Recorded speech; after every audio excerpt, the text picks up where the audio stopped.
నిన్న నీ చిన్న క్లిప్పింగ్ ఒకటి చూశాను. నాకున్న కాంటాక్ట్స్ అందరికీ పంపించాను, ఈవెన్ డైరెక్టర్స్ని కూడా నేను అడిగాను. అలా అడుగుతూ ఆఖరికి నేనే నీ దగ్గరికి వచ్చి నిల్చున్నా. చివరాఖరికి నేను ఒప్పించి ఇక్కడ దాకా తీసుకొచ్చా. 52 సినిమాలు ఉన్నాయి, కానీ ఏం చేస్తున్నావు? Set work. అన్ని సినిమాల తర్వాత నేను ఇంకా యాక్టర్ అయిపోతాను, యాక్టింగ్ అంటే నాకు ఇంట్రెస్ట్ ఉంది కదా అని అలా ఏం అనుకోలేదా నువ్వు? యాక్టింగ్ అంటూ నాకు ఇష్టమే కాదనట్లేను, కానీ నేను ఆఫీస్ చుట్టూ తిరిగినప్పుడు నాకు ఎందుకు ఇంతగా తిరిగిపిచ్చి అక్కడే చచ్చిపోయింది మనసు. నేను త్రిపుల్ ఆర్ సెట్కి పోయినా, దడేలు అని చెప్పి వీప్ మీద 2 సార్లు కొట్టిండు నాకు రాజమౌళి సార్. రే నీ రేంజ్ ఏంది, నువ్వు చేసే పని ఏంది అన్నాడు. మళ్ళీ అప్పటికి నుంచి నాకు దత్తకు తీసుకున్నారు. ఎవరు? రాఘవ లారెన్స్. లారెన్స్ గారు దత్తత తీసుకున్నారు నేను. తీసుకున్నాను.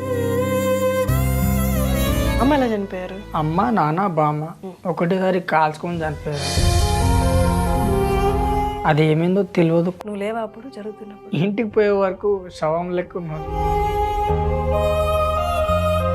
అంటే వాళ్ళు అలా తగలబడిపోతుండే, చుట్టుపక్కల వాళ్ళు రావడం.